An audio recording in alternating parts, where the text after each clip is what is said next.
guys, I'm Mickey. Today I'm here to talk with Nicole, Megan, and Cora. We're undergrad students from the University of Alberta, and in this video we're going to be talking about the devastating impacts of plastic pollution. To do this, we will talk about three topics, namely, how is plastic pollution harmful to marine organisms and their ecosystems? Second, human contribution and health effects. And third, plastic disposal. In conclusion, we'll discuss why we need to form a global alliance to fight the effects of plastic pollution. So why should you care about plastic pollution? Well, plastics enter the food chain and by extension us. Animals face the risk of consuming plastic and being strangled by plastic. Before we take a look at the devastating impacts of plastic pollution, let's take a look at the history, shall we? There are 5 main types of commodity plastics: polypropylene, polyethylene, polyvinyl chloride, polystyrene, and polyethylene tetraphthalate. Humans started to benefit from polymers in 1600 BC. However, the production and development exploded in the first 50 years of the 20th century. During that time, at least 50 new classes of polymers have been synthesized. Plastics come in a range of types and forms. This includes natural polymers, modified natural polymers, thermosetting plastics, thermoplastics, and biodegradable plastics. The issue of plastic pollution was first recognized in the early 1970s, where large amounts of plastic pellets were found to be drifting in the North Atlantic. By the early 1980s, the pressing issue of plastic pollution prompted the U.S. National Marine Fisheries Service to hold the first 2 international conferences on marine plastic pollution. The first policies implemented focused on shipping and fisheries. By 1988, International Convention for the Prevention of Pollution from Ship was implemented. It aims to minimize pollution from routine operations on board ships. In the next years, research also started to look closely at the impact of microplastics as large densities of small plastic particles were found in the North Pacific garbage patch.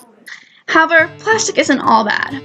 Plastic delivers many health benefits and provides packaging that reduces food wastage.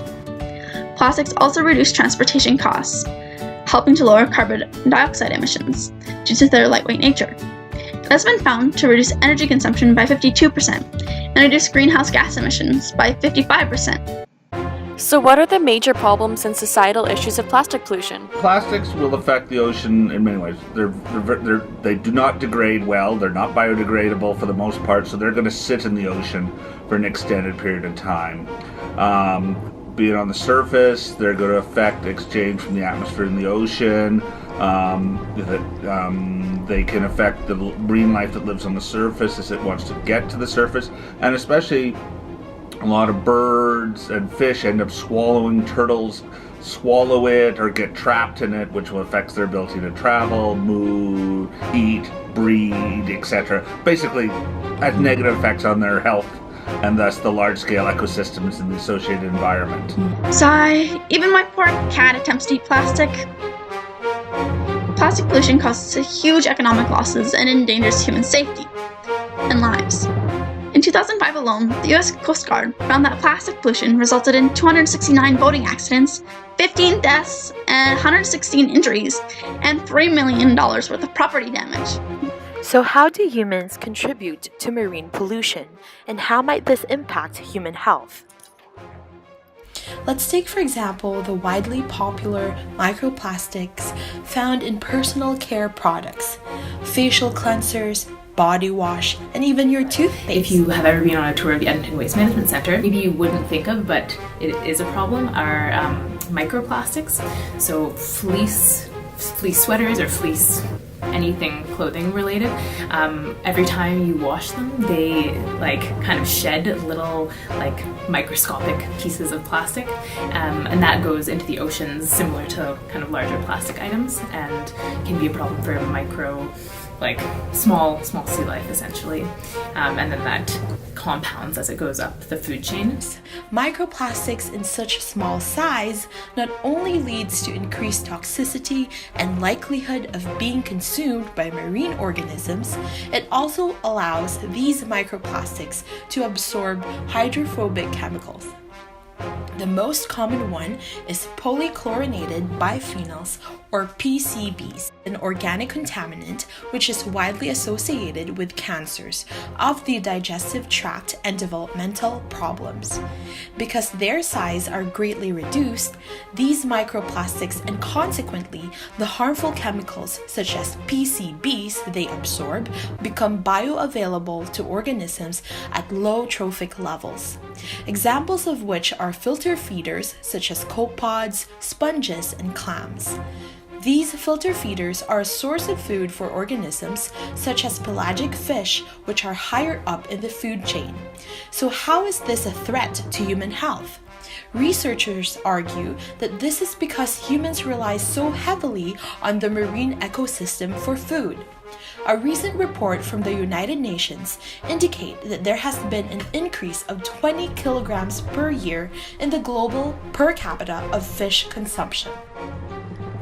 As a consequence, there is an increased risk that favorite seafood dish you have on your plate can have some concentration of harmful chemicals such as previously mentioned PCBs.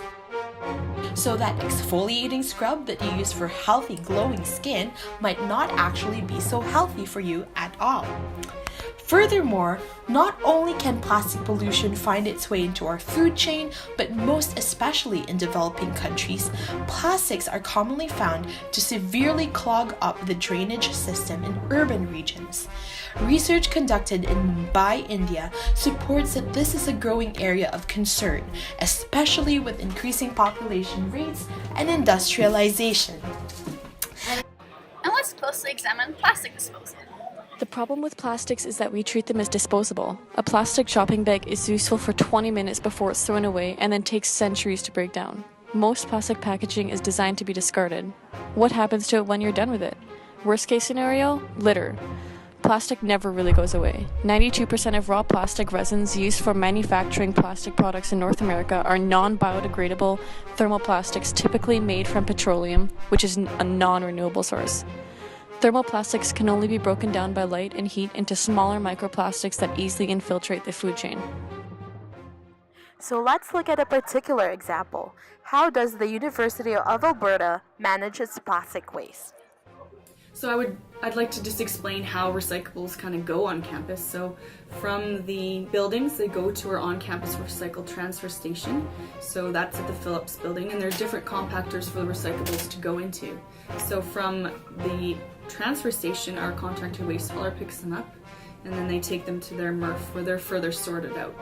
And then they're further sorted and then baled, and then they're sold from there. So that's kind of what happens to our plastics. Plastic pollution is important because it affects everything around us, from human and animal health to the health of the environment.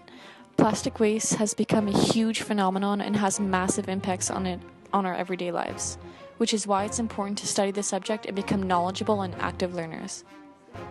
Let's turn our attention to what we can actually do to help mitigate the damage.